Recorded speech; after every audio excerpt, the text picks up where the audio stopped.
呢條元朗菜園村咧，陪住婆婆已經50幾年㗎啦。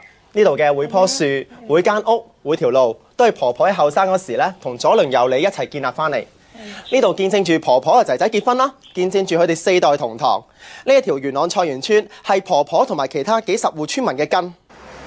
2008年11月11號，對菜園村村民嚟講係黑色嘅一日，因為政府喺呢一日對村民喺冇任何諮詢嘅情況下發出咗清拆令，要求佢哋喺2010年11月前要搬走，因為政府要喺佢哋間屋嘅地底興建廣深港鐵路。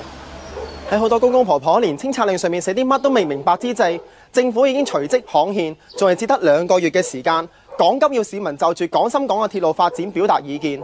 政府為咗趕住上馬，就犧牲菜園村，做法就好似一個強盜，一手按住你把口，另一手手起刀落，村民連表達不滿嘅機會都冇。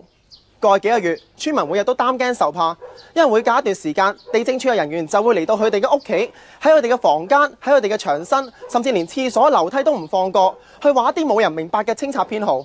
最離譜嘅係，竟然有政府人員3番4次闖入居民嘅屋企，話要量地收屋。咁荒謬嘅做法，令我諗起一套電影《富貴黃金屋》裏邊嘅彪叔同埋肥姐一家人呢，就係抵抗呢啲無良地產商同埋黑社會嘅無良收地。唔知政府係咪要節省資源呢？連黑社會收地嘅角色都自己做埋。另一邊廂，廣深港鐵路由西九龍出發，經深圳、福田同龍華，再到廣州，全個車程只需要48分鐘，係一條好具效益嘅鐵路。但係佢經過新界同元朗區嘅地底，竟然過門而不入。新界區係一個車站都冇。假如新界人要搭呢條鐵路呢，我哋就要搭回頭車返去西九龍站。我自己都係住喺元朗。咁多年，元朗區都會俾人有一種感覺，就係交通偏遠。但係今日政府收新界嘅地，拆居民嘅屋，毀公公婆婆嘅家園。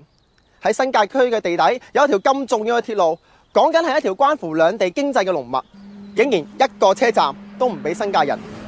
唔通新界區嘅居民，佢哋嘅權益就唔需要被尊重啦咩？今日我哋捍衛嘅唔止係條鐵路嘅上落站，仲係新界人嘅尊嚴，同埋我哋下一代能唔能夠使用到呢條鐵路嘅權益。我呢度手上有一本菜園村村民嘅紀念冊，讀俾大家聽下。葉校長96歲，係菜園村年紀最大嘅村民。波叔將一生嘅積蓄都放咗喺佢間屋上面。鄧小姐自細喺菜園村長大，喺呢度出世。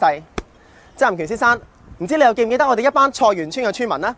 早2個月你嚟到元朗食牛丸麵，我哋曾經向你遞交請願信，但你竟然1分鐘都唔願意停低。村民跪喺你面前嘅喊聲，同埋我哋捍衛家園嘅心聲，你又聽到幾多呢？喺呢度，我哋好希望政府能夠真正為村民想辦法，用盡方法盡量更改路線。假如政府最終都係漠視民意嘅話，我諗我哋會好似彪叔同肥姐一家人咁樣，用團結、汗水同埋眼淚，同政府抗爭到最後一刻。